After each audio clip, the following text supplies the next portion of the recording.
ต้อนรับทุกท่านเข้าสู่ช่องธรรมะนำชีวิตเดินไปข้างหน้าช่องแห่งธรรมะศรัทธาและแสงสว่างทางจิตวิญญาณทุกท่านที่กำลังฟังอยู่ในขณะนี้ ก่อนที่คุณจะเลื่อนผ่านคลิปนี้ไปผมอยากให้คุณลองก้มมองฝ่ามือของตัวเองสักครู่แล้วลองสังเกตบริเวณกลางฝ่ามือคุณเห็นเส้นที่ตัดกันเป็นรูปแบบกากบาทหรือไม่หลายคนอาจไม่เคยสังเกตมาก่อนแต่ในศาสตร์โบราณมีคำกล่าวที่ถูกเล่าต่อกันมาหลายชั่วอายุคนผู้ที่มีกากบาทกลางฝ่ามือคือผู้ที่มีบุญเก่าติดตัวมาฟังดูเป็นเรื่องดีใช่ไหมแต่เรื่องที่แปลกคือมีคนจำนวนมากมีลักษณะนี้แต่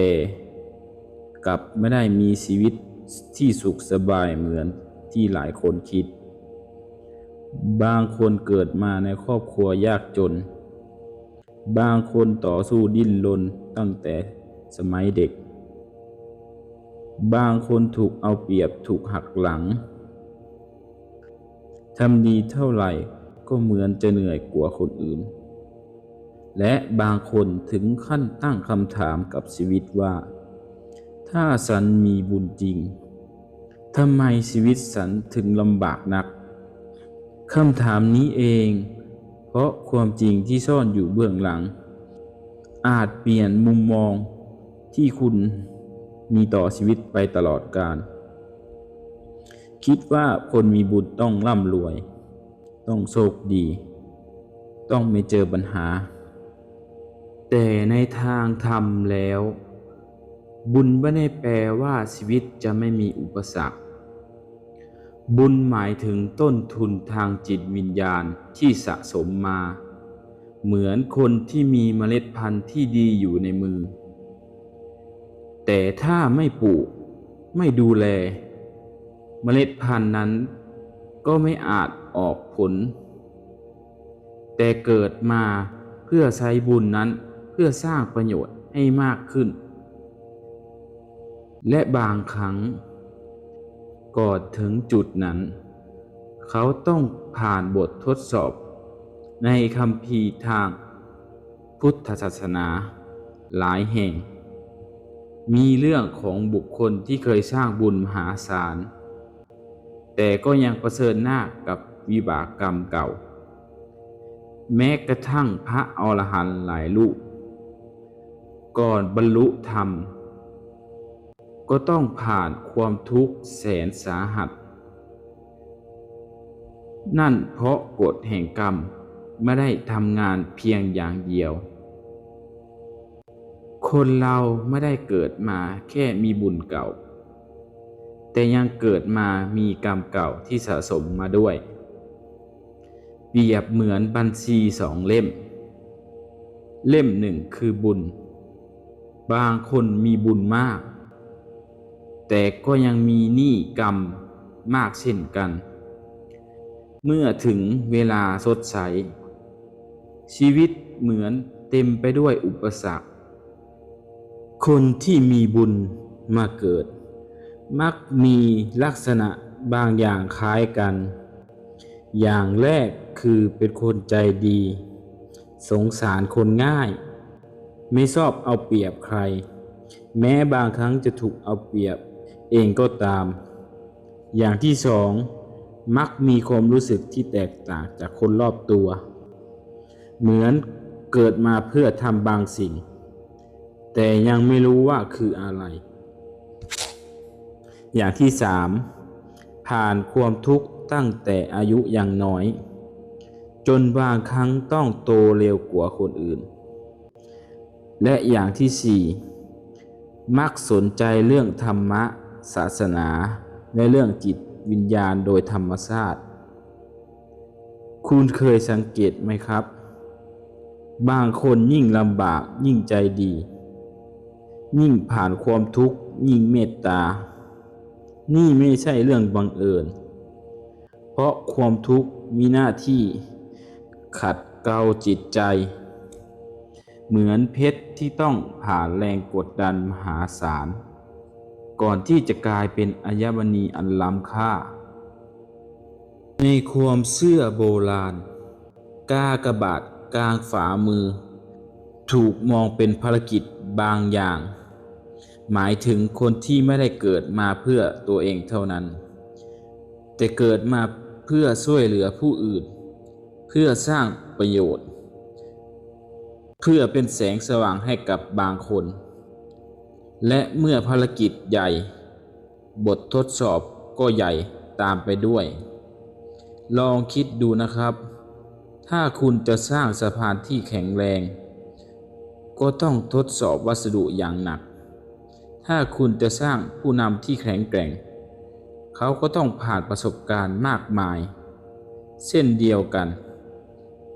คนที่มีศักยภาพทางจิตใจสูงมักถูกชีวิตฝึกหนักเป็นพิเศษหลายคนถามว่าถ้าทั้งหมดนี้เป็นเรื่องจริงแล้วทำไมสวรรค์ต้องให้คนมีบุญต้องลำบาก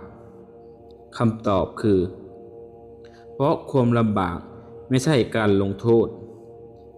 แต่เป็นการฝึกฝนหลายครั้งสิ่งที่เราเรียกว่าความโชคร้ายแท้จริงแล้วคือการจัดการของชีวิตเพื่อให้เราเติบโต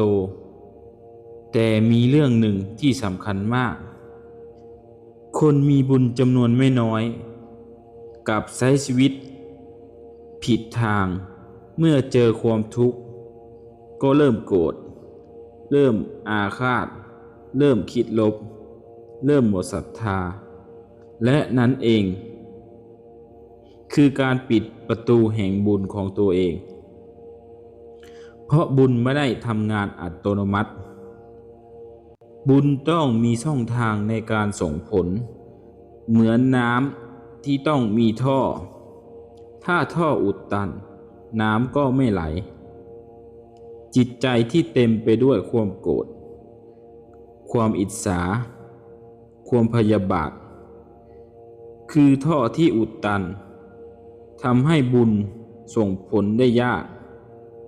แล้ววิธีแก้ไขคืออะไรข้อแรกรักษาศีลให้ได้แม้เพียงศีลห้าก็เป็นรากฐานสำคัญของชีวิตศีลเปรียบเหมือนกำแพงป้องกันไม่ให้สร้างกรรมใหม่เมื่อหยุดสร้างเหตุแห่งทุกข์ชีวิตก็เริ่มเปลี่ยนข้อที่สองหมั่นทำบุญอย่างสม่ำเสมอไม่จำเป็นต้องใช้เงินมากการช่วยเหลือผู้อื่นการให้อภัยการพูดดีการแบ่งปันล้วนแต่เป็นบุญทั้งสิ้นข้อที่สามเจริญเมตตาภาวนาทุกคืนก่อนนอนลองนั่งเงียบๆแล้วอธิษฐานในใจว่าขอให้ข้าพเจ้ามีความสุขขอให้พ่อแม่มีความสุขขอให้คนที่รักมีความสุขขอให้คนที่ไม่ชอบข้าพเจ้ามีความสุขขอให้สัตว์ทั้งหลายมีความสุขการแผ่เมตตาเป็นพลังที่ยิ่งใหญ่กว่าที่คนคิดข้อที่สี่กตัญญูต่อผู้มีพระคุณเพราะบุญแรงที่สุดอย่างหนึ่งคือบุญแห่งความกตัญญูคนที่ระลึกถึงคุณพ่อแม่ผู้มีพระคุณมักมีชีวิตเจริญขึ้นอย่างน่าอัศจรรย์ข้อที่ห้าให้อภัยอดีตหลายคนแบกความเจ็บปวดมานานแบกความโกรธแบกความเสียใจแบกความผิดหวังจนกลายเป็นภาระในใจการให้อภัยไม่ใช่เพื่อคนอื่นแต่เพื่อปลดปล่อยตัวเองจำไว้นะครับกรรมเก่าอาจเปลี่ยนไม่ได้แต่กรรมใหม่สร้างได้เสมออดีตแก้ไขไม่ได้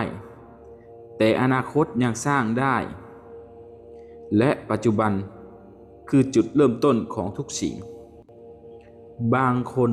ฟังมาถึงตรงนี้แล้วความลำบากของฉันจะหมดไปหรือไม่